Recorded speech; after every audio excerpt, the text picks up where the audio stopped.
Saudações, turma! Hoje nós vamos começar a discussão sobre a epistemologia das ciências sociais com o racionalismo de René Descartes. O nosso curso vai ter como objetivo permitir a vocês ter uma boa noção de quais são os fundamentos do conhecimento ocidental, a partir dessa concepção racionalista inicial, passando primeiro pelo Descartes, depois pelo Hume, talvez discutindo um pouco o John Locke, Kant e a crítica à razão por parte de Friedrich Nietzsche, que é um autor muito importante para a gente discutir contemporaneamente os pós-modernos e o estruturalismo e pós-estruturalismo propriamente ditos. Mas isso tudo virá após. Por ora, nós vamos nos manter um pouco mais na filosofia moderna, compreendendo os conceitos mais elementares que fundamentam o debate epistemológico e, com base nisso, o nosso camarada René Descartes provavelmente é um dos autores mais incontornáveis que nós iremos encontrar. Sendo assim, nós temos que começar pelo princípio. Afinal de contas, o que vem a ser epistemologia? Etimologicamente, a palavra vem do grego episteme, conhecimento, e logos, teoria, sendo historicamente empregado pela primeira vez no século XIX. Nessa época, ele foi concebida uma série de discussões, uma refundação da epistemologia e da filosofia modernas, e fala-se em epistemologia como um dos ramos principais da filosofia, ao lado da ontologia. Ontologia, por sua vez, tem a ver com a discussão do ser, né? On, ser, e logos, teoria. O que se assemelha muito ao que até então se chamava metafísica. Aquilo que, como nós sabemos historicamente, seria o que vem após a física na Biblioteca de Alexandria. Então, a referência clássica é essa, em ontologia um pouco mais preciso, até mesmo do que metafísica, que é apenas uma classificação arbitrária. O que vem além da física, o que vem além da materialidade, é a metafísica, que não tem objeto muito definido, né, pessoal? Então, dessa forma, numa definição bem elementar, nós podemos conceber a epistemologia como estudo sistemático da natureza, das fontes e da validade do conhecimento. Mas essa definição não é suficiente, e nesse caso, essa definição é muito elementar. Eu tomo ela desse livro, Filósofos e Correntes Filosóficas, que eu recomendo como um plano geral. Ele tem uma série de diagramas e uma discussão teórica resumida. Ele é bem simples. E o nosso objetivo aqui não é que vocês saiam especialistas em filosofia, né? Mas sim que vocês sejam capazes de discutir os fundamentos do conhecimento nas diferentes formas de fazer ciência em ciências sociais. Então, esse é o nosso principal propósito. Sendo assim, pessoal, o que eu acho interessante é que a gente faça definições elementares para início. E eu gosto bastante de dicionários. O que eu recomendo a vocês, o que eu usei como base para essa nossa definição aqui, é esse, do Japiaço e Marcondes, que eu recomendo fortemente. Mas vocês podem empregar outros bons dicionários de filosofia, o dicionário Oxford de Filosofia, embora uma matriz obviamente mais anglo-americana, e o do Nicola Abagnano, que provavelmente é o mais completo que nós temos em língua portuguesa. Há outros também, muitos deles da Martins Fontes, que é uma editora muito forte nessa área de filosofia, mas esse daqui é provavelmente o mais explicativo deles. Adicionalmente, nós temos alguns dicionários de filósofos, como alguns que foram lançados pela editora Jorge Zahara, no final dos anos 90, não foram muitos e não foram todos da série, mas esse do René Descartes é especialmente útil para nós. Feita essa apresentação inicial, baseado no Dicionário Básico de Filosofia do Japiaçu e do Marcondes, nós podemos tomar aqui o que, afinal de contas, visa a epistemologia. Contemporaneamente, segundo os autores, e eles fazem um bom resumo do debate, há pelo menos 3 formas distintas, ou 3 desdobramentos disso que nós descrevemos como epistemologia. Primeiro seria a crítica do conhecimento científico, e aqui por crítica não entendam como ataque ou algo similar. crítica no sentido mais kantiano do termo, a revisão analítica do pensamento sob a razão. Nesse caso, trata-se de uma análise de princípios, hipóteses e conclusões de diversas ciências visando avaliar o alcance e valor objetivo. Como assim diversas ciências? Mas a ciência não é uma só? Nós vamos ver ao longo da disciplina que não é uma só, não há apenas uma forma de fazer ciência, e a epistemologia visa justamente discutir exatamente isso. Quais são as diferentes formas de produzir conhecimento científico e que muitas vezes tem a ver com a natureza tanto dos métodos que empregamos, o tipo de hipótese que queremos levantar ou investigar, ou o fato de não levantarmos previamente hipóteses, no caso de pesquisas de caráter mais indutivo, e, sobretudo, qual é o alcance, o escopo das pesquisas. Porque, afinal de contas, nem todas as pesquisas visam a generalização de leis universais. Então, essa não é uma premissa da qual nós partimos.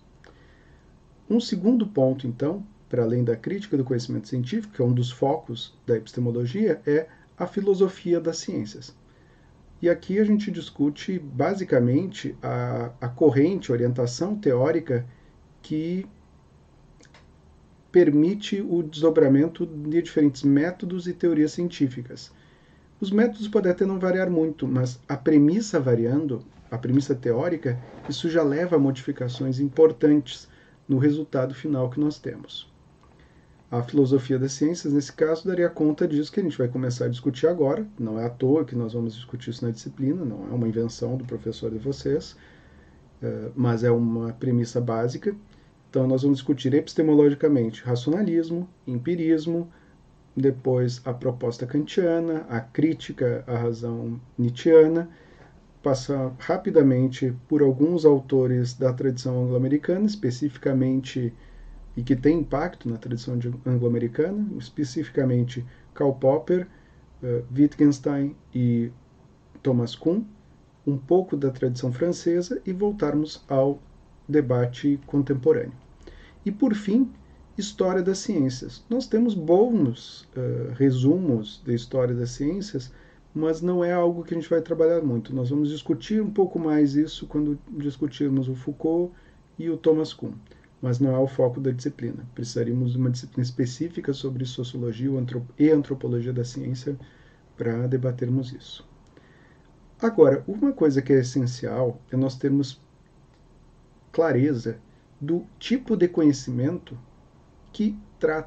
do qual trata o conhecimento científico. Porque muitas vezes nós temos sido colocados diante do debate ou do confronto entre opiniões, crenças que baseiam-se em convicções, em confronto com enunciados ou proposições científicas. Ou, contemporaneamente, temos visto uma série de menções a uma crise epistemológica, uma crise das ciências, uma crise de credibilidade da ciência, e que, em boa parte, decorre desse confronto com o que nós chamamos usualmente, isso consta em todos os manuais de metodologia das ciências sociais que vocês consultarem, e mesmo de outras áreas, que é a ciência confrontando-se com o senso comum. Isso é um tópico que já vai começar a ser discutido aqui com Descartes, e esses dois debates têm direta relação. Mas é importante a gente ter clareza sobre o que estamos falando. Então, quando a gente fala em crença, do que nós estamos falando? A crença seria uma atitude pela qual afirmamos um certo grau de probabilidade ou de certeza a realidade ou verdade de uma coisa, embora não consigamos comprová-la racional objetivamente. Ou seja, crença é algo que a pessoa acredita que é verdadeiro. É quase uma definição tautológica, uma definição que reporta-se a si mesmo. Afinal de contas, aquele que acredita prescinde de fundamentar o motivo da sua crença. A fé não implica ou não demanda crença. Ou melhor, a fé não demanda necessariamente uma justificação. Você pode simplesmente acreditar porque sim. Ela é autotérica, ela é centrada em si. Ela não demanda uma justificativa transcendente. E quando nós vemos esse confronto, não, eu tenho minha opinião, você tem a sua, então não há critério externo de validade para dizer o que é verdadeiro, há apenas duas opiniões em confronto. Bem, quando estamos no âmbito da opinião, que não necessariamente implica a crença, por mais uma inclinação pessoal, algo mais preliminar, nós voltaremos a isso mais tarde, quando discutimos o Kant. Posteriormente, uma crença e uma fé fundamentada num sistema de crenças, né? É mais complexo do que uma crença singular, individual. O que diferenciaria isso do conhecimento científico? Ah, eu sei porque eu tenho fé, é conhecimento revelado.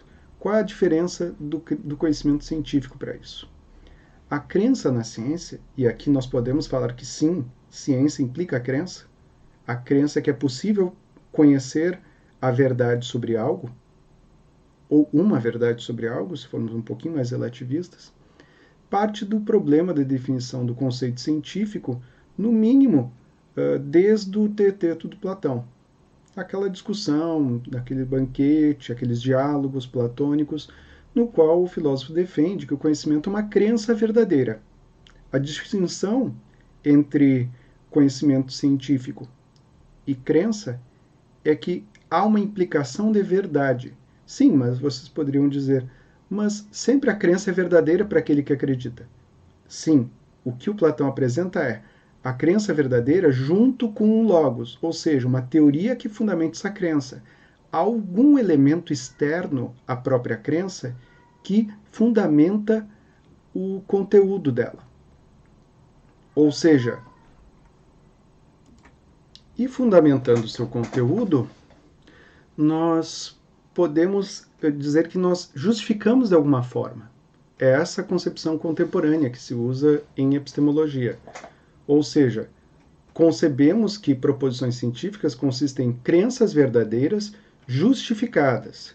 Sim, não basta serem justificadas, há todo um debate em torno disso, inclusive muitas críticas em torno disso.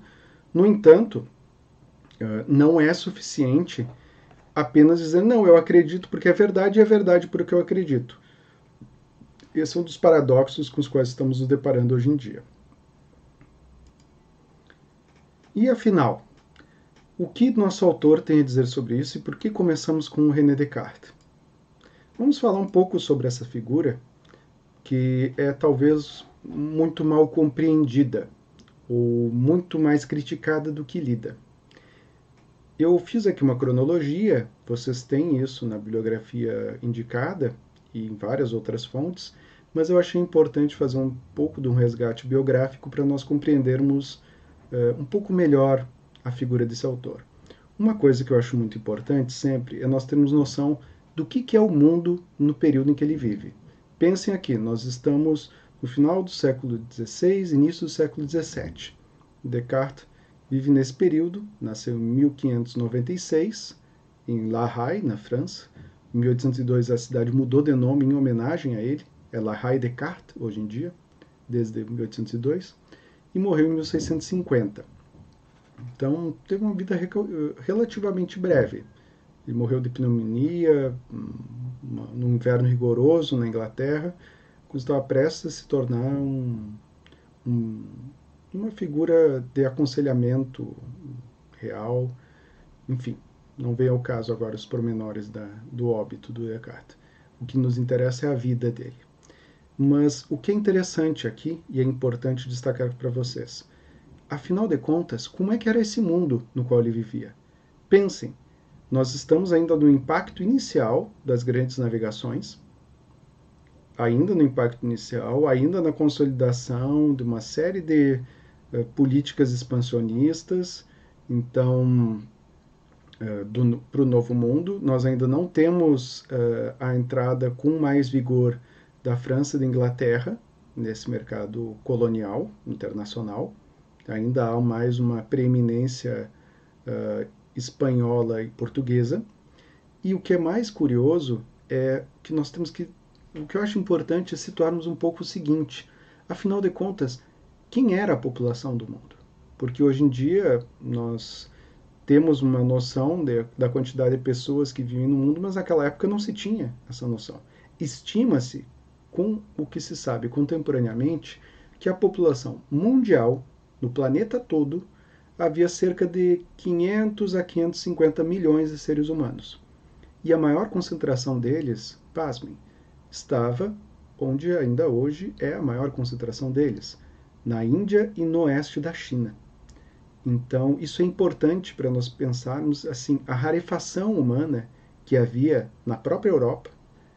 Claro, não há considerações muito precisas sobre os nativos na América, mas mesmo assim, mesmo considerando eles, extrapolando esse número, nós não chegaríamos a muito mais que 600 milhões de pessoas no planeta. Então, é um outro mundo. E talvez por isso seja um pouco mais fácil compreender até as dimensões desse mundo e a necessidade que o Descartes viu de tentar conhecê-lo. Então, ele começa em 1607, então, ou seja, muito novo. Ele entra no colégio jesuíta de La Flèche, que é uma escola de elite criada por jesuítas na França e com a intenção de formar elites, futuros governantes. Descartes era bem nascido, ele não era de uma família pobre, embora não fosse nobre ou algo do tipo, mas era filho de uma nobreza togada, podemos dizer assim. Os 4 anos iniciais nessa escola, a formação nesse período tinha 9 anos. E não era tão comum assim. Notem, 1607 nós não estamos falando de ensino universal. Isso é um período anterior à Revolução Napoleônica e aos impactos que ela teve nas instituições da Europa. Então nós não temos aqui a universalização do ensino. Não é pensado que todas as pessoas estudam, todas as pessoas devem ler. Na verdade, o letramento é algo extremamente raro, um pouco menos do que em períodos anteriores, ou seja, ainda existem colégios jesuítas, né, como esse, mas ao menos eles existem. Mas mesmo assim, mais de 80% da população era iletrada. Então, é nesse contexto que nós estamos falando. E quando estamos falando da obra e grande público, mesmo o grande público que lia uma obra, tinha que ler, na verdade, na maior parte das vezes, a sua língua nativa e latim, porque a maior parte das obras eram escritas em latim, dada a Babel de línguas que ainda era a Europa nesse período. Não que seja muito diferente hoje, mas não tinha Google Translator naquela época, né, pessoal? Então, era até um pouco uma linguagem comum aos sábios, naquele contexto, como era pensado, o uso do latim. Isso tem uma certa relevância para algumas das obras que a gente vai discutir nessa aula e na próxima. E sobretudo, quando isso começa a mudar. Os 4 anos iniciais do estudo nessa escola eram dedicados à gramática, 2 após para retórica e os 3 últimos para o estudo de lógica, física, metafísica e moral. Notem, não tem nada a ver com o que hoje em dia a gente pensa como ciências, estudo das ciências naturais, biológico. Não, era diferente, era um outro mundo, era uma outra forma de ensino. E ainda, essa escola tinha uma matriz fortemente escolástica. Não exclusivamente, mas fortemente escolástica. Embora a gente não vá ver aqui na disciplina, vocês já estudaram no ensino médio, podem procurar outras fontes, para lembrar-se de que nós temos uma série de autores no medievo que dedicam-se a pensar a filosofia muito mais voltada para o mundo espiritual e para o além humano do que para as coisas da vida, do mundo, para o cotidiano e para um público amplo. Então, se a gente pensar em Tomás de Aquino e Santo Agostinho, outros autores desse período, o tipo de discussão que eles faziam era outro. Então, há uma inflexão aqui no Descartes, como vocês vão ver. Em 1615, 16, ele obtém em Poitiers o bacharelado em Direito. Poitiers era uma cidade na qual passou boa parte da sua vida Francis Bacon, que é contemporâneo de Descartes, embora falece em 1621. E em 1618, o Descartes toma uma decisão. Notem, 1628 ele ainda era um jovem, ainda não tinha 30 anos. E ele decide fazer uma viagem de iniciação, como ele chama. Ele decide que ele quer conhecer o mundo. Então, meio que às vésperas de fazer 20 anos, ele decide fazer essa viagem. A família concorda e ele começa indo para a Holanda. Ele alista-se no exército do príncipe Maurício de Nassau para cursar aulas na academia de guerra. Ele não tinha intenção de ir para o combate ou algo do tipo. Curiosamente, esse foi o ano no qual começaram os conflitos que originaram o que depois ficou conhecido como Guerra dos 30 Anos. Mas o Descartes não tinha muita noção do que estava em curso ainda. Mas, de toda forma, ele era só um soldado, ele era católico, não protestante, e ele não conseguiu acesso à corte do príncipe Maurício de Nassau, muito menos aos grandes pensadores, aos grandes professores, geômetras, engenheiros que ele queria ter acesso indo para lá. Mas ele acabou conhecendo um artesão e pensador, o Isaac Beckham, que foi o primeiro tutor dele. O segundo período de formação do Descartes é conhecido como esse período da tutoria do Beckham, embora ele depois renegue de um modo um tanto altivo, e talvez seja um ponto baixo da biografia dele, esse antigo autor, que não tinha só o Beckham não foi um grande autor de livros, ele tinha só um caderno, uma forma de diário onde ele fazia anotações. Hoje em dia isso é conhecido, foi preservada essa obra, felizmente, mas ele não teve impacto acadêmico. Ele era mais um livre pensador e inventor do que qualquer outra coisa. Em 1619, quando começa a perceber as tensões que estão ocorrendo na Holanda, o Descartes deixa o país e faz uma passagem pela Dinamarca e acaba ficando um tempo na Alemanha, onde ele tem o primeiro período de isolamento. Ele fica alguns meses no quartel, basicamente isolado, e começa a notar que, tendo sido estimulado pelo Beckham e tendo voltado seu interesse a investigações filosóficas e a pesquisa mesmo, a ciência, ele percebe que esse tempo de isolamento, uma certa paz, uma certa quietude na vida, é propícia à reflexão, algo que ele ainda não tinha experimentado. Em 1620, o Descartes relata, posteriormente, que ele teve uma série de sonhos. Os sonhos dele tinham a ver com ele estar consultando um enorme dicionário, ele não conseguia encontrar uma passagem que ele estava procurando, mas ele via uma outra. E nesse sonho ele acabou, de alguma maneira, interpretando a si próprio, e há vários autores que interpretam esse sonho e discutem, importantes posteriormente, mas basicamente ele ali nota que tem uma vocação de caráter científico e que ele vai dedicar sua vida à pesquisa. Ele acaba pouco tempo após isso deixando a vida militar, ele deserta o exército e volta para a França, onde passa alguns anos com a família. Ele faz em 1623 a 25 uma viagem pela Itália, da qual a gente sabe mais o que ele não fez. Ele não encontrou Galileu Galilei, ele não fez isso. E faz longas caminhadas. Notem, né? Ele tem uma formação católica. E a Itália é um país importante nesse momento para católicos.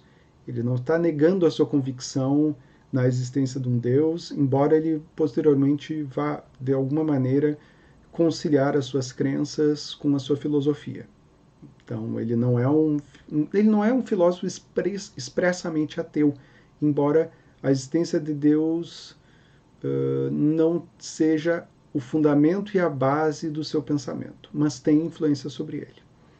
De 1625 a 28, ele volta para a França, fica alguns anos e se torna famoso num círculo do Mécène, que é um matemático que congrega uma série de outros pensadores. Ele não vive mais com a família nesse período, ele se torna notório por uma série de pesquisas iniciais que ele faz e problemas matemáticos que ele resolve, embora não com tanto impacto quanto posteriormente, mas ele torna-se mais famoso que tudo por conta dele ter um método. E todo mundo quer conhecer esse tal método. Ele começa a fazer anotações sobre isso e ele desenvolve um sistema provisório que ele chama de regras, que posteriormente ele publica como Regras para a Direção do Espírito. A nossa tradução no português, por algum motivo incompreensível, uma delas é a Regras para a Orientação do Espírito, mas a palavra é direction. E escreve em francês mesmo esse texto, o que já é incomum. Ele não escreve em latim, ele escreve em francês, inicialmente. Em 1629, ele, sentindo-se muito oprimido pela tietagem mesmo que ele sofria na França, e por ser uma pessoa já que estava se tornando conhecida, por uma série de motivos ele acaba mudando-se para a Holanda, onde ele vive praticamente até a morte. E é lá que ele desenvolve basicamente toda a sua obra de maior impacto e consegue se estabelecer de um modo bastante estável economicamente. Ele publica, primeiro anonimamente, o Discurso do Método. Nesse ínterim, de 1629 a 1637, há o julgamento e a condenação do Galileu Galilei em 1633. Isso é importante, porque o Descartes deixa de publicar a sua obra O Mundo justamente pelo fato de que ele também adota a tese do heliocentrismo, e então, como a condenação do Galileu foi devido à tese heliocêntrica, que negava os dogmas da igreja, né? Esse é um dos pesos que se tem da filosofia medieval ainda nesse período renascentista, poderíamos dizer assim, ou pré-iluminista, porque aqui nós temos um dogma, né? É um dogma. É assim porque o autor disse, porque está na Bíblia, e é isso. E não tem discussão. Não, mas as evidências científicas... Não tem evidência científica. Notem. Por isso que eu mencionei inicialmente. Conhecimento revelado, fé, convicção, tem problemas quando a gente fala em crítica, porque crítica tem algum contato com empiria, alguma teoria, e existe a possibilidade de negação dessa verdade. A verdade não é absoluta. Isso é importantíssimo vocês terem em mente desde o momento inicial, pessoal. Em ciência não há verdades absolutas, não há verdades finais. E eu arriscaria dizer, não há verdade singular. No entanto, o Descartes está no período no qual ele ainda busca verdades universais. Sim, a verdade é singular. Sim, no limite, ele visa leis universais. E como ele faz isso?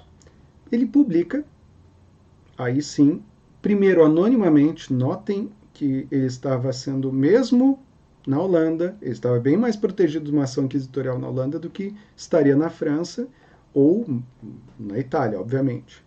Na Espanha nem se fala. Porque lembre-se que é nesse período aqui que vocês têm uma das ações mais intensas da Inquisição. A gente costuma, às vezes, lembrar a Inquisição como sendo uma atuação medieval. Não, a Inquisição é posterior, pessoal. Então, e é nesse período aqui que ela chega a afetar uma série de pensadores, não apenas o Galileu, mas não vamos entrar aqui nos méritos. Posteriormente, até o Padre Vieira enfrenta isso quando está aqui no Brasil, embora se defenda brilhantemente, mas é um outro momento, é um outro período, até porque o Vieira viveu quase 100 anos nesse período, né, pessoal? Que é uma coisa impossível. Mas deixamos o Vieira para outro momento, outra disciplina, no caso. E ele publica, então, anonimamente o Discurso do Método. O que é curioso? O Discurso do Método é uma versão fechada e finalizada das regras, porque as regras não têm uma ordenação muito clara. Elas são regras. Cada página tem uma regra e ele não tem uma hierarquia, quais são as principais. Embora vários elementos dos pensamentos posteriores dele, das meditações e do discurso, estejam já presentes nesse Regras para a Direção do Espírito. Em outras edições da disciplina eu já usei regras para a direção do espírito para discussão. Mas hoje em dia eu prefiro pegar apenas um pouco do discurso do método e das meditações. Então ele publica de modo inicial anonimamente o discurso do método em francês. Notem, em francês, não é em latim. Ele escreve para ser lido e não apenas para o público estritamente acadêmico, não só pelos sábios. E o discurso do método é acompanhado pela publicação de Dióptrica Meteoros e geometria. Notem, meteoros. O que ele quer com meteoros? Meteoros é fenômenos meteorológicos. Clima. Então, a ideia de meteoros, tudo aquilo que acontece como fenômeno climático é meteoro nesse contexto. Várias das palavras que ele usa também não têm os mesmos sentidos que elas têm hoje em dia. Quando ele fala em dedução, ele não fala da dedução que nós concebemos hoje em dia. E a sua época, pelo menos entre os seus contemporâneos, curiosidade não é algo valioso, valorado, embora ele mesmo tenha suas críticas à curiosidade. E o impacto dessa obra é imenso. Provavelmente as principais contribuições, os motivos pelos quais vocês já ouviram falar do René Descartes, decorrem não tanto do discurso do método, embora ele tenha influência, seguramente sobre tudo que a gente faz, sobre essa disciplina, sobre todas as outras disciplinas que vocês estudaram e estudarão no curso, como eu vou apresentar para vocês daqui a pouquinho, mas sobretudo pela noção simplíssima de que toda vez que vocês leem um gráfico, vocês veem o plano cartesiano, eixo x, eixo y. Quem desenvolveu isso foi ele. Só por isso ele já mereceria espaço no pensamento ocidental. Mas ele fez outras coisas, outras descobertas, embora algumas um tanto controversas, como a lei da refração, que é dessa mesma obra também, e que não foi só ele quem desenvolveu. Mas, enfim, de toda maneira, o Descartes publica essa publicação de maior impacto, que nós vamos avaliar muito rapidamente no próximo slide, que é o discurso do método. E que é escrito como uma apresentação para esses três ensaios que vêm depois, de óptica, meteoros e geometria. Posteriormente, de 39 a 41, ele publica inicialmente em 41 as meditações filosóficas, ou meditações de filosofia primeira, como ele pensa inicialmente o título, e em 42 ele faz uma nova edição, onde ele faz umas modificaçõezinhas. E junto ele publica 6 objeções e respostas. Objeções e respostas a seu texto. O que é importante aqui, pessoal? Descartes não é um autor isolado, como vocês viram. Ele acaba sendo lembrado como um sujeito que ficou lá, se fechou no seu quarto para entender o mundo, isolado do mundo. Sim, ele fez isso. As meditações é uma obra disso, uma obra de maturidade, como ele mesmo apresenta. No entanto, ele faz isso após ter contato com o mundo. Então, há uma intenção dele de conhecer outras realidades, de conhecer o mundo, ir a outros lugares, falar outros idiomas, conhecer outras culturas, especialmente quando jovem. E, por fim, em 45, ele escreve e publica As Paixões da Alma, que são provavelmente um dos tratados mais inovadores à época para avaliação do que nós podemos pensar como uma filosofia das emoções. Talvez seja um dos primeiros tratados que aborda isso após algumas passagens da Ética Nicômacos e outros textos antigos que abordam isso de um modo mais descritivo do que prescritivo. Embora o Descartes tenha aqui suas sugestões sobre como viver a vida, né? Apresentados As Paixões da Alma. Mas vamos agora às obras especificamente e o que ele tem a contribuir para nós no debate da epistemologia. Antes de tudo, eu peguei esse excerto aqui. Eu não recomendei para vocês a leitura direta, mas eu recomendo aqui indiretamente que vocês façam a leitura do discurso do método, até porque ele é muito bem escrito. Descartes escreve muito bem. Ele é muito claro, seja em francês, seja em latim. Todos os tradutores dizem que ele é um autor muito bom de traduzir, muito fácil de traduzir, porque ele não pretende demonstrar a sua erudição. Ele está escrevendo para um público amplo. Notem, público amplo nessa massa pequena, nessa parcelinha da população, nesses 20%, em alguns lugares talvez um pouquinho mais, porque a gente não tem como generalizar. A própria Europa, enquanto tal, ainda está se constituindo. Muitos dos países que hoje nós conhecemos, nesse período, ainda não são países, né, pessoal? Nós não temos uma Alemanha unificada. A própria França ainda está em vias de se tornar uma grande nação. Então, a ideia, os estados mesmo eram Espanha e Portugal, historicamente, já há alguns séculos. Mas ali nós tínhamos mais agregados de feudos e reinos do que necessariamente países ou essa ideia de nação. Então, e isso explica, em boa parte, também a dificuldade da circulação de ideias e o tempo que elas demoravam. E se em parte ele escrevendo em francês ele atinge um maior público local, ele também deixa de atingir um público mais amplo no contexto europeu, porque o latim é que é a língua de circulação. Mas enfim, ele não escreveu o discurso do método para outros que não os falantes de língua francesa, inicialmente. E a proposição da qual ele parte, uma das premissas, e que é a premissa para todo o pensamento dele, é que nada é mais bem distribuído entre os seres humanos do que o bom senso. E quando ele fala o bom senso, é senso comum. Ou seja, todas as pessoas são capazes, pela sua razão, todos os seres humanos são dotados de razão. E por serem dotados de razão, eles são capazes de conhecer o mundo. Agora, por que não conhecem? Por que algumas pessoas se enganam? Ele dá uma série de motivos e faz uma série de ponderações, e na segunda parte do discurso do método, ele chega a um certo momento no qual ele faz uma síntese e justifica essa síntese.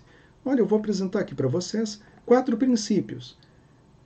Ele reduz as suas dezenas de leis e regras, como ele chama, do Regras para a Direção do Espírito, a 4 princípios. Eu vou lê-los aqui para a gente pensar sobre eles e pensem, enquanto eu leio aqui, enquanto vocês refletem, sobre de que modo isso ainda está presente no modo como nós estudamos, nós aprendemos, o que quer que seja. Pensando ocidentalmente, né, pessoal?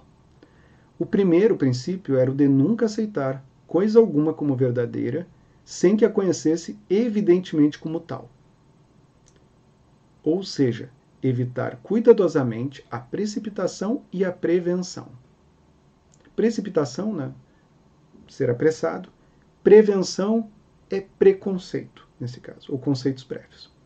E não incluir em meus juízos nada além daquilo que se apresente tão clara e distintamente ao meu espírito que eu não tivesse nenhuma ocasião de pô-lo em dúvida. Ou seja, apenas aceite como verdadeiro aquilo que não pode ser colocado em dúvida, aquilo que não pode ser falso. A ideia de ideias claras e distintas é algo que é recorrente na obra dele, aqui nas meditações, e tem uma premissa. Ele faz uma classificação dos tipos de ideias. E Descartes assume que sim, há ideias inatas, há ideias com as quais nascemos. Isso vai ser objeto de crítica posteriormente, quando falarmos sobre os empiristas, especialmente John Locke, mas nesse momento isso é uma premissa, até porque ele vê, sim, ideias, como assim a gente nasce com ideias? Sim, porque fomos criados com elas. Ele parte da ideia que fomos criados, nossa razão tem origem no limite de uma centelha divina, então há algo de divino em nós, e essa orientação para a verdade e na moral para o bem, embora nós nos desviemos disso com frequência, segundo ele. Mas aqui, o primeiro princípio é um princípio de precaução, pessoal. Não, ele está dizendo como não aceitar algo como verdadeiro. Olha, toma cuidado. Não aceita só porque alguém te disse que algo é verdadeiro. Faça crítica. Só aceite como verdadeiro se não há nenhuma possibilidade de dúvida. Notem, quando a gente fala de fact-checking e não compartilhe fake news hoje em dia, por exemplo, é basicamente esse primeiro princípio que está sugerindo. Não compartilha se pode ser falso. É isso que está se sugerindo aqui. Qual o segundo princípio? Dividir cada uma das dificuldades que examinar, para ver se algo é verdadeiro ou não, em tantas parcelas quanto fosse possível e necessário para melhor resolvê-las. Isso é o chamado método analítico. Como que a gente faz para entender um problema? Ou como que nós somos ensinados? Não é na perspectiva oriental, em que nas artes marciais isso é especialmente comum, como é que o sensei ensina o aluno? Ele vai lá e aplica o golpe. E ele diz, pronto, é assim, faz. Não é analítico, é holista. Ele vai lá e te derruba. E aí você mais ou menos vai entendendo. O que é difícil para nós ocidentais, porque não é uma forma que nós estamos acostumados a aprender, mas é uma forma de ensino, uma matriz chinesa, japonesa e outras versões orientais, tailandesa, indiana, há uma série de concepções que são muito mais holistas, é aprender o todo, mesmo que seja em parcelas, né, em pinceladas que a gente vai aprendendo essa totalidade. O Descartes é o oposto. Ele é analítico. Sim, eu vou dividir as dificuldades em tantas parcelas quanto necessárias para resolvê-las. Então não há limite para essa divisão. Analítico nesse sentido, etimológico, né? Lise de quebra. Análise, separar em elementos menores para compreender. Esses elementos são menores e aí depois nós aprendemos o todo. Que é como na maior parte das vezes a gente estuda. A maior parte dos temas que estudamos, seja nos manuais, seja para ensino fundamental, ensino médio, como for, pessoal. Terceiro, conduzir por ordem meus pensamentos, começando pelos objetos mais simples e mais fáceis de conhecer. Não basta dividir, como ele sugeriu no segundo, mas aqui começar pelo mais simples, subindo pouco a pouco, como por degraus, até o conhecimento dos mais compostos e supondo certa ordem, mesmo entre aqueles que não se precedem naturalmente uns aos outros. Ou seja, o desenvolvimento de uma ordem arbitrária pedagógica. Uma das principais influências que o Descartes exerceu foi justamente sobre os primeiros manuais que se visa produzir para ensino.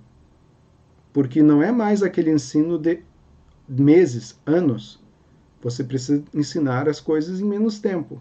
E esse preceito é vastamente utilizado no Ocidente, sobretudo depois da expansão napoleônica, da reforma institucional napoleônica na Europa, no início do século XIX. E é interessante como até hoje isso é muito presente. Seja num tutorial de jogo de videogame, seja em um manual de sociologia para o ensino médio, seja em um software de aprendizado de línguas. É do mais simples para o mais complexo, separado em tantos pedacinhos quanto necessários para ser compreensível. E, por último, fazer em tudo enumerações tão completas e revisões tão gerais que eu tivesse certeza de nada omitir. Sabe aquela revisão final de capítulo? Que é muito comum, tanto em manuais de ensino médio, quanto em manuais norte-americanos, que usam o método cartesiano por excelência? Então, essa é a influência. Isso talvez seja uma das influências, os 4 parágrafos mais influentes que nós tivemos, tanto na pedagogia ocidental, o que não quer dizer que não sejam objetos de crítica, né, pessoal? Mas é uma das matrizes do que nós aprendemos no Ocidente, quanto da forma de organização do pensamento. E notem, os 3 elementos posteriores, os 3 preceitos, decorrem do primeiro. Qual é o objetivo de tudo isso? Não aceitar como verdadeiro algo que não seja evidentemente verdadeiro e que não tenha sustentado-se ou resistido à prova. Todos os métodos posteriores são tanto para aprendizado quanto para identificar essa evidência. Há um preceito subjacente aqui que ele não explicita, mas que já está presente desde as regras para a direção do espírito, que é a intuição. Intuir algo não é algo de outro planeta, assim, no sexto sentido. Não. Intuir é uma qualidade humana. Nós podemos intuir porque somos dotados de razão. E temos essa centelha divina, como ele nos sugeriria. Nós temos essa orientação natural para a verdade. Isso, palavras de Descartes, né? Veremos que não é bem assim. Quanto às meditações metafísicas, pessoal, elas foram publicadas originalmente em latim, especialmente devido ao conteúdo da primeira delas. Depois eu vou entrar nos pormenores. O estilo é simples, sintético e dialógico. Ele parece o tempo todo estar falando com alguém, contrapondo-se a alguém. Eu vou tentar fazer um pouco nisso na exposição aqui para vocês. Ele não é um grande tratado, ele não é um livro que para em pé em qualquer posição, como os de Hume ou mesmo o Novum Organum do Bacon, mas uma breve autobiografia. Isso que é o curioso. Ele escreve como se estivesse falando com a pessoa, tanto o discurso do método quanto as meditações metafísicas. É um dos motivos de considerar ele um bom escritor. E narra os pensamentos de um filósofo no caminho que pode ser seguido por qualquer pessoa dotada de bom senso. Ou seja, ele não está dizendo Vejam como eu sou muito melhor que vocês nunca vão chegar aos meus pés. Não, ele está dizendo, olha, eu estou fazendo aqui, pega a minha mão, vamos lá que eu vou mostrar para vocês como é que faz. Como é que eu chego a essas certezas que eu acredito que eu cheguei. Embora ele não coloque em dúvida as suas certezas. Isso é importante para o Descartes. Ele chegou à verdade. Ele inicia o seu exercício retomando a necessidade de refundar as bases do conhecimento a partir do emprego da epoquê. Epoquê, pessoal, é um procedimento cético de suspensão de juízos. Quando se fala em suspensão de juízos, não é dizer, eu não acredito em nada. Não. Não faz diferença. A ideia dessa perspectiva cética inicial é imperturbabilidade. Não faz diferença se é verdadeiro ou falso. Suspender juízos é eu não emitirei juízo. Isso é ser neutro. Não, isso é ser literalmente indiferente. A vida, o limite. Inicialmente é isso. E, como método, ele emprega a dúvida hiperbólica, a dúvida ao limite. Mas vocês vão ver como é interessante o modo como ele faz isso. Na primeira meditação, a primeira coisa que ele faz é reconhecer que lá em La Flèche, onde ele fez os seus ensinos, o estudo originário, mesmo que fosse uma das melhores escolas da sua época, ele diz para nós, há algum tempo eu me apercebi de que, desde meus primeiros anos, recebera grande quantidade de falsas opiniões como verdadeiras, e que o que depois fundei sobre princípios tão mal assegurados só podia ser muito duvidoso e incerto, de forma que me era preciso empreender seriamente, uma vez em minha vida, desfazer-me de todas as opiniões que até então aceitarem minha crença e começar tudo de novo, desde os fundamentos, se quisesse estabelecer algo firme e constante nas ciências. Notem como ele está aplicando o primeiro dos princípios ali que a gente viu no discurso método. Mas, parecendo-me ser muito grande esse empreendimento, aguardei até atingir uma idade em que fosse tão madura que eu não pudesse esperar outra depois dela, da qual fosse mais capacitado para executá-lo. Ele tinha aqui cerca de 42 anos quando escreveu. O que me fez adiar por tanto tempo que doravante acreditaria cometer um erro se empregasse ainda em deliberar o tempo que me resta para agir. E aí ele segue. Agora, pois, que meu espírito está livre de todos os cuidados, que me proporcionei um repouso assegurado, numa aprazível solidão, aplicar-me-ei seriamente e com liberdade a destruir, em geral, todas minhas antigas opiniões. Notem, Descartes é um pensador revolucionário para sua época. Destruir, em geral, todas minhas antigas opiniões. É fazer terra arrasada de tudo que ele achava que sabia, aplicando esse método de dúvida hiperbólica a toda e qualquer coisa que se apresente ao juízo dele. Ora, não será necessário para atingir esse desígnio provar que são todas falsas, o que talvez nunca levasse a cabo.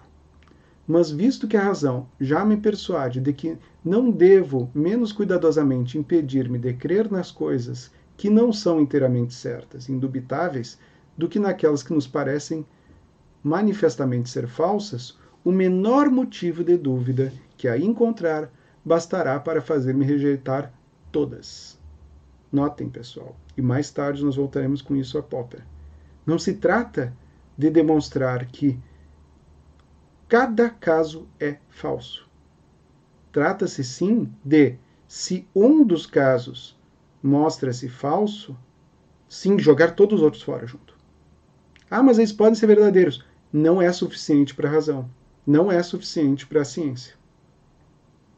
Esse é um princípio básico, dedutivo. É dedução, o método empregado pelo Descartes. E, para tanto, não é preciso que eu examine cada uma em particular, o que seria um trabalho infinito. Mas, porque a ruína dos fundamentos arrasta necessariamente consigo todo o resto do edifício, abordarei de início os princípios sobre os quais as minhas antigas opiniões estavam apoiadas. Eu vou ficar um tempinho mais sobre isso aqui para ficar claro para vocês. Não é preciso que eu examine cada uma em particular, o que seria um trabalho infinito. Exatamente a mesma premissa da qual parte o David Hume, como a gente vai ver na nossa próxima aula. Esse é o chamado problema da indução. Quantos casos devem ser verdadeiros para que eu possa generalizar uma lei universal? Esse é o problema da indução, identificado pelo Hume e intuído aqui pelo Descartes. Então notem, essa noção de escolas, racionalismo, empirismo, os próprios autores não admitiam isso para si. O Descartes não dizia eu sou um racionalista. E depois o Locke diz, não, agora eu vou transformar o Descartes numa perspectiva empirista e o Hume depois fundamenta isso melhor. Não. Isso são formas posteriores que nós criamos para compreender esses autores. Essa noção de escolas. Assim como na literatura, vocês também veem essas noções de escolas no ensino médio que às vezes não fazem muito sentido, a não ser num sentido didático ou cronológico, como os famosos pré-modernistas. Né? O que são os pré-modernistas? Eles vêm antes do modernismo. E vem depois uma outra coisa, mas ninguém sabe direito o que é aquilo ali. Então, no caso do Descartes, sim, há uma série de características que são comuns aos pensadores racionalistas e que são compartilhadas por ele, e talvez algumas originadas por ele, como a noção de ideias inatas. Mas agora nós entramos na argumentação das duas primeiras meditações, que vai ser o que nós vamos desenvolver aqui. A primeira meditação. Quanto ao erro dos sentidos, esse primeiro argumento, como aqui estou sugerindo a vocês a gente chamar. O erro dos sentidos consiste no seguinte: o Descartes nos apresenta da seguinte maneira. Tudo que recebi até o presente como mais verdadeiro e seguro, aprendi-o dos sentidos ou pelos sentidos. Ora, algumas vezes experimentei que tais sentidos eram enganadores, e é de prudência jamais confiar inteiramente naqueles que uma vez nos enganaram. Do que ele está falando aqui? O que ele está sugerindo é que não é sensato nós acreditarmos em nossos sentidos como uma fonte confiável para o conhecimento, pelo simples fato de que, pelo menos uma vez, eles já nos enganaram. Se ao menos uma vez nós já fomos enganados pelos nossos sentidos, e todos nós podemos pensar em diversos exemplos desse gênero, seja por ilusões de ótica, seja por acreditar que ouviu algo que não ouviu, ou que viu algo que não viu mais comum, ouviu também, ou confundir uma palavra com outra, ou ler equivocadamente, né? Não precisa ser disléxico para ler uma palavra errada, às vezes nós pensamos em algo muito fixamente e lemos alguma outra coisa, depois vimos, opa, peraí, não era isso que eu li. Isso tudo são erros de sentido, segundo Descartes. Então, como ele está procurando uma fonte de conhecimento verdadeiro, é esse o fundamento último das meditações, como eu posso conhecer a verdade? As meditações dele têm esse objetivo. Ele diz, não é através dos sentidos. Alguns exemplos, e eu apenas apresento um interessante para vocês, é esse daqui. Como vocês veem, existe uma inclinação no chão, na entrada desse lugar. No entanto, se a gente vê da outra ponta do corredor, vejam como ele é. Não tem inclinação. Ele é reto. Mas a ilusão de ótica desse ângulo, do ângulo de uma estatura média humana de 1,65 a 1,80, a pessoa vai ver assim o chão, na entrada. Obviamente, depois que ela for entrando, ela vai ver que não é isso. Isso é uma ilusão de ótica criada, obviamente de modo proposital, na entrada de uma fábrica de azulejos, a Casa Cerâmica, em Manchester, na Inglaterra. Mas, obviamente, a gente pode, eu vou apresentar para vocês na próxima aula, vários outros dessa natureza. Mas, enfim, como é a argumentação do Descartes? Ele diz, certo, então sabemos que nossos sentidos não são uma fonte confiável, correto? Sim. como ele é dialógico, o que ele propõe é: mas vamos fazer uma concessão. E é aqui que está a genialidade retórica de Descartes. Mesmo que fosse suficiente, ou seja, mesmo que eu sei que não é, mas mesmo que fosse suficiente, confiar em nossos sentidos para chegar à verdade. Mesmo que fosse. Seria possível nós fazermos uma concessão, mesmo que os sentidos fossem uma fonte, que eles não são, confiável de conhecimento, não haveria também a possibilidade de estarmos dormindo. Esse é o segundo argumento, o sonho. Todavia, diz ele, tem que considerar aqui que sou homem e, por conseguinte, costumo dormir e representar-me em meus sonhos as mesmas coisas, ou algumas vezes menos verossímeis, que aqueles insensatos que estão em vigília. O exemplo que ele tinha terminado de dar após o erro dos sentidos seria o erro dos sentidos de pessoas anormais, de pessoas insanas, de pessoas que sentissem ou pensassem o seu corpo como sendo vidro. Porque além dos sentidos propriamente ditos, né, parte da ideia de uma normalidade dos sentidos. E ele sugere, além da percepção, se os sentidos forem normais e eles cometerem erros, há também variações desses erros. Ou seja, há pessoas que podem sentir de modos diferentes ou até sentir coisas impossíveis, ouvir coisas que não existem, alucinar. Mas ele sai disso, sai desse argumento da loucura, que não chega a desenvolver, e entra diretamente nesse argumento do sonho. O que todos fazem é sonhar. E é interessante como o próprio Freud faz isso, de certa maneira, na interpretação dos sonhos. Fica aqui a sugestão. Não é casual a escolha e o impacto que essa obra do Freud teve lá em 1900. Mas isso é séculos depois, não vem ao caso aqui. Nesse caso específico, pessoal, o que ele sugere?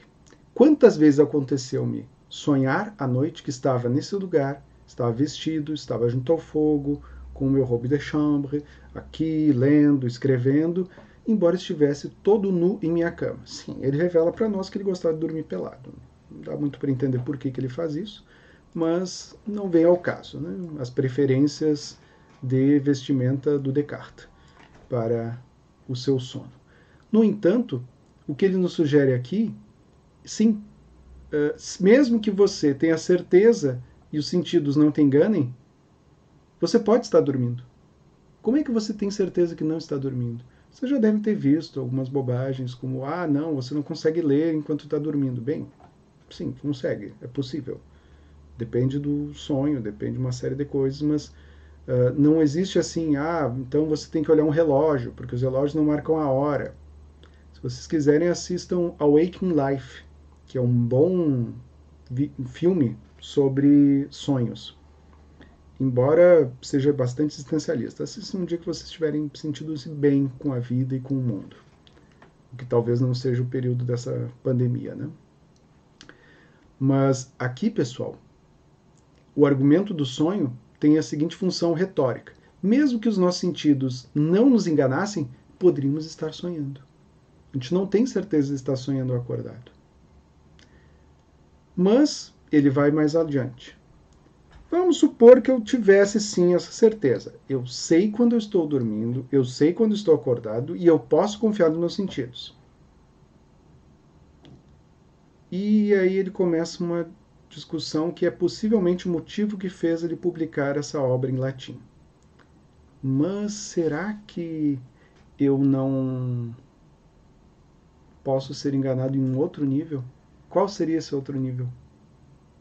Sim, existe um Deus, existe um Criador, e Ele nos cria para conhecer a verdade e para não errarmos, para descobrirmos a sua criação, a verdade sobre a sua criação, certo?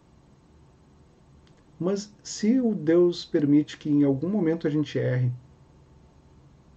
a gente pode confiar que a própria existência de Deus é fonte de verdade? E aí ele diz, não. Se Deus nos permite que a gente erre, ele permitiria que nós fôssemos enganados.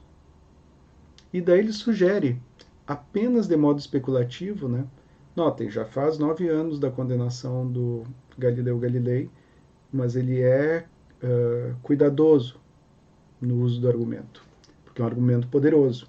Na verdade, é um argumento insolúvel. É o argumento cético mais extremo que a gente pode encontrar.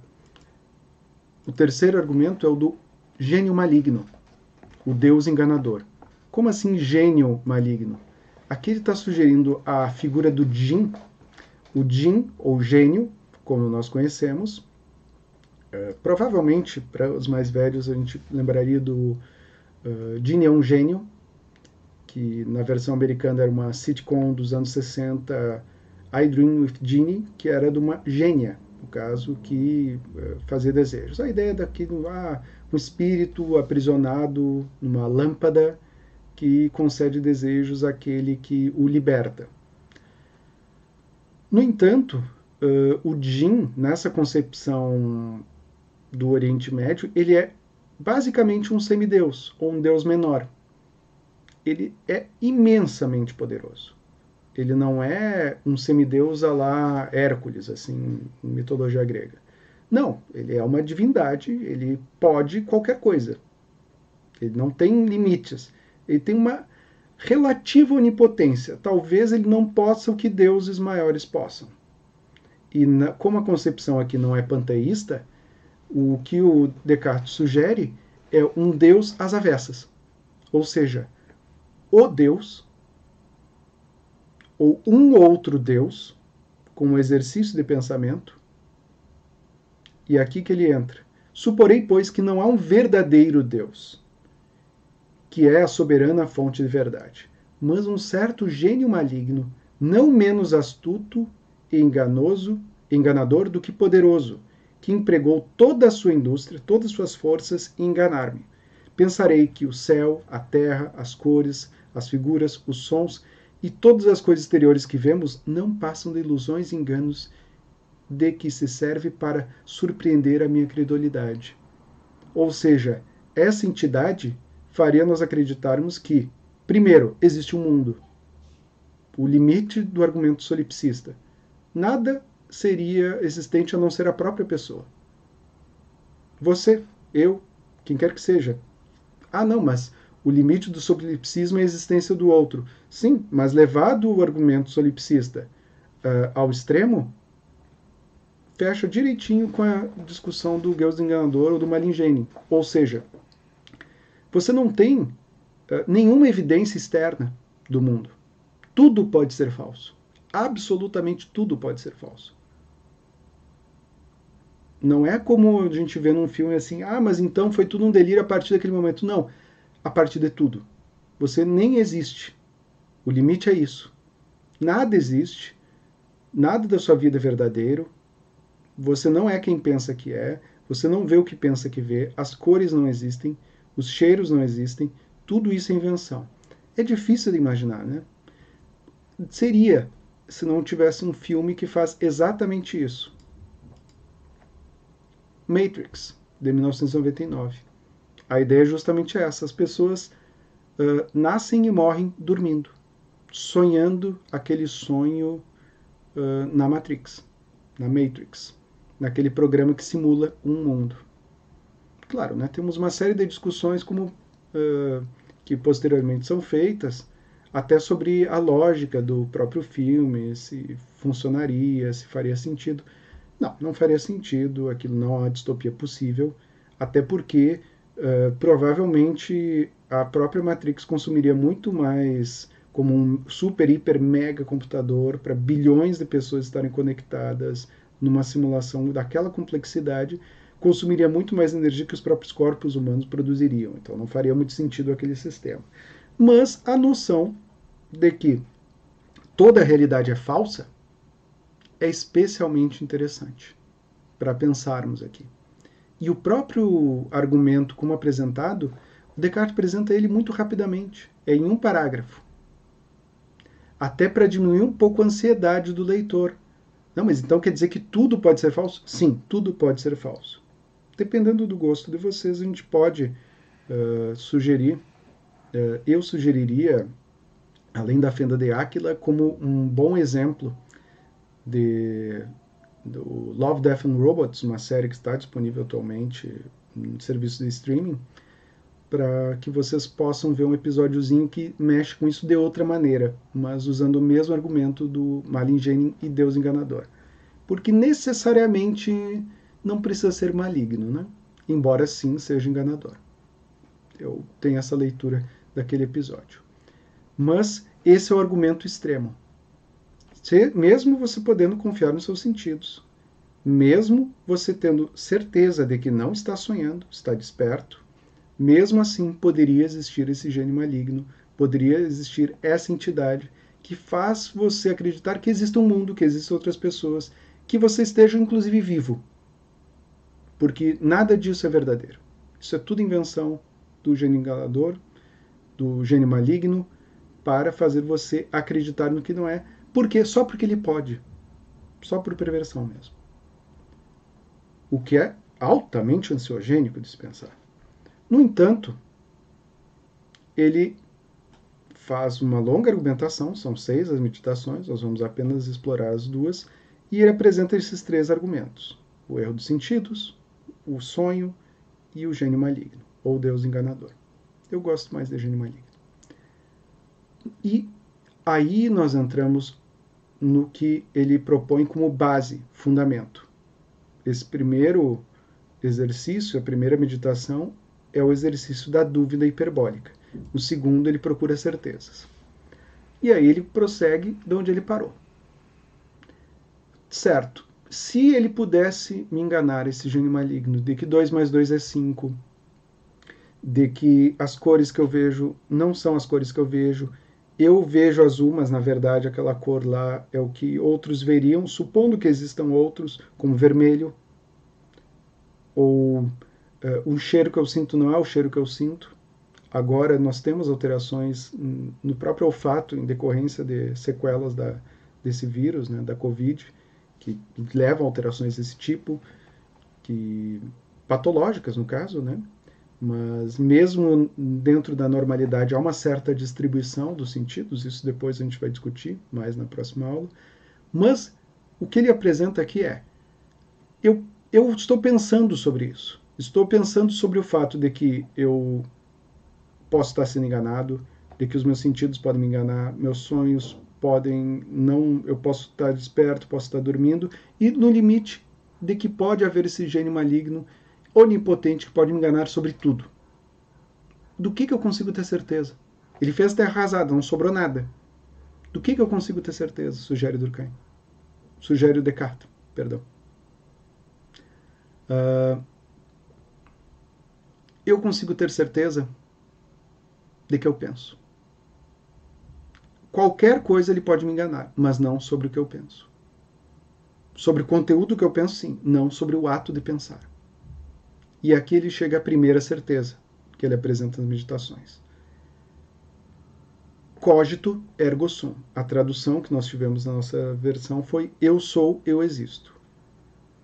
Ou, como mais frequentemente nós vemos nas traduções, o famoso penso, logo existo.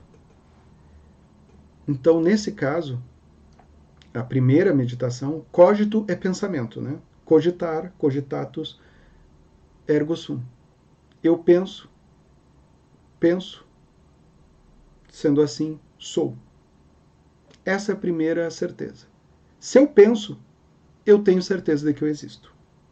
Eu tenho a certeza dessa minha existência, que é o primeiro tijolinho que ele coloca para sustentar a refundação do pensamento ocidental. Notem, não é porque eu ajo, não é porque eu sinto, não é porque eu vejo, não é porque eu sonho, é porque eu penso.